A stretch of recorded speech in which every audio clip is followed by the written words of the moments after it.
on peut bien de temps en temps laisser la fenêtre ouverte, parce qu'il y a la French Touch, et avec ces décorateurs d'intérieur, ces architectes français qui rayonnent dans le monde. De temps en temps, on veut bien accueillir deux Américains. Mais ils aiment bien la France, ces deux-là, non? Ils adorent la France, mais à mon avis, ça va pas être de temps en temps. Hein. Ah bon? Parce qu'ils ont, je sais pas, la classe américaine déjà, ça c'est une chose. Et ils ont un sens du décor. Parce que figurez-vous qu'ils viennent du cinéma. Ils étaient décorateurs ils ont, sur un des films de Ben Stiller, entre autres, Zoolanders. Et en fait, de fil en aiguille, ils ont commencé à faire son premier appart, sa villa, etc. Puis du coup, à faire toute la décoration intérieure de tout Hollywood. Ah. Et ils ont créé leur studio. Leur studio s'appelle Roman et Williams. C'est un duo dans la vie comme dans le travail. Roman et Williams, c'est le nom de leurs grands-parents paternels. Donc en fait, il y a toute une histoire autour de tout ce qu'ils font. C'est très réfléchi. Alors l'histoire de cette brasserie dans le 16e arrondissement de Paris. Pourquoi ils se sont attaqués à cette brasserie? Est-ce que ce sont les gens de la brasserie qui avaient entendu parler d'eux et se sont dit, tiens, on va leur demander? Ou eux qui se sont dit, tiens, il faudrait qu'on fasse quelque chose en France? Non, enfin, il y avait les deux, je pense. Alors, Eddie Bénézet, qui est le propriétaire de cette brasserie dans le 16e arrondissement, brasserie familiale, lieu mythique dans ce quartier, eh bien, il veut refaire sa brasserie et il recherche dans ce que vous disiez être la French Touch, là, en ce moment. Et il se dit, bah, tiens, j'ai envie d'aller ailleurs, j'ai envie de voir d'autres choses. Bon. Et comme il voyage beaucoup, avec Joanne Berger, l'entrepreneur avec lequel il a travaillé, qui connaît tous les décorateurs américains, eh bien, il rencontre Roman and Williams. Et là, c'est le coup de foudre. Parce que Eddie aimait les réalisations de Roman et Williams à New York, notamment le Standard Hotel. Il leur a donné les clés de la brasserie. Il a dit, OK, on fait comme vous voulez. Les codes de la brasserie parisienne ont été respectés. Regardez.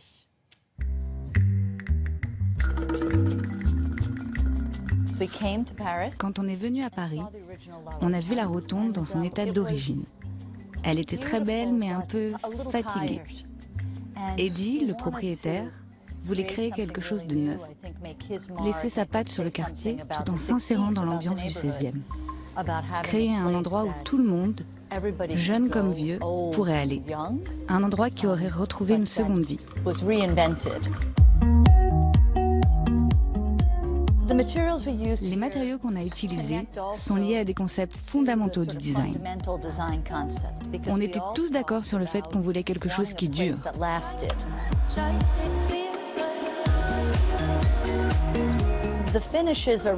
Les finitions sont très vivantes pour qu'elles vieillissent bien. On a donc du bois, du cuir, du velours, du verre et des miroirs. Tous ces éléments sont typiques de l'ambiance brasserie et font que le client se sent à l'aise tout en ayant une qualité intemporelle. Quelque chose d'intemporel. Eddie a adoré ce que l'on a fait au Boom Boom Room à New York. Il trouvait la déco très belle, très ambitieuse. Alors bien évidemment, on s'en est inspiré pour le bar d'ici.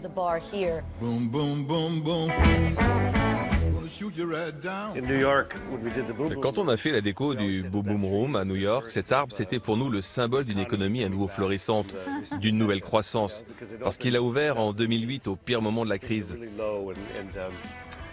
Il y a quelque chose dans ce genre d'architecture qui remotive les gens, c'est très dynamique. Quelque chose de volcanique. Beaucoup de gens caractérisent notre style comme étant rétro ou historique. Je trouve ça un peu simpliste.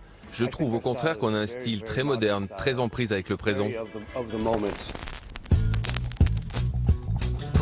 Pour nous, tout était propre, tout était blanc. Les tendances design étaient vraiment trop basiques. C'était le style zen. Nous, on voulait de la texture, de la couleur, des détails, tout ça quoi. On ne voulait pas juste rendre hommage au passé, on voulait quelque chose d'actuel. Je trouve que depuis les 10, 15, 20 dernières années, c'est ce qu'on a fait sur les 25 projets que l'on a réalisés. On a parfois l'impression d'être des scientifiques. On crée des espaces où les gens viennent vivre une tranche de vie. Ils y mangent, ils y écrivent, ils y réfléchissent. C'est à ça que servent les hôtels et les restaurants. Entre nous, on parle souvent d'un piège agréable dans lequel ils tomberaient. C'est plus de l'anthropologie que du design. Le design passe en second. Eh bien, welcome in Paris. Hein. Ah ouais. J'ai vraiment super. craqué pour eux. Très bien, ils sont parfaits. Formidables. Faites attention, hein. Le dress code aujourd'hui, on avait dit pour les chroniqueurs, on avait dit dentelle. J'ai des sous-vêtements, donc. Ah, bon, je me rassure. Parce que élégant et sexy, on avait dit ça. Hein. Vous voulez voir, William? Oui, on verra ça tout à l'heure, hein, après le café, ou peut-être pas d'ailleurs. Télématin, c'est ouvert jusqu'à 9h25.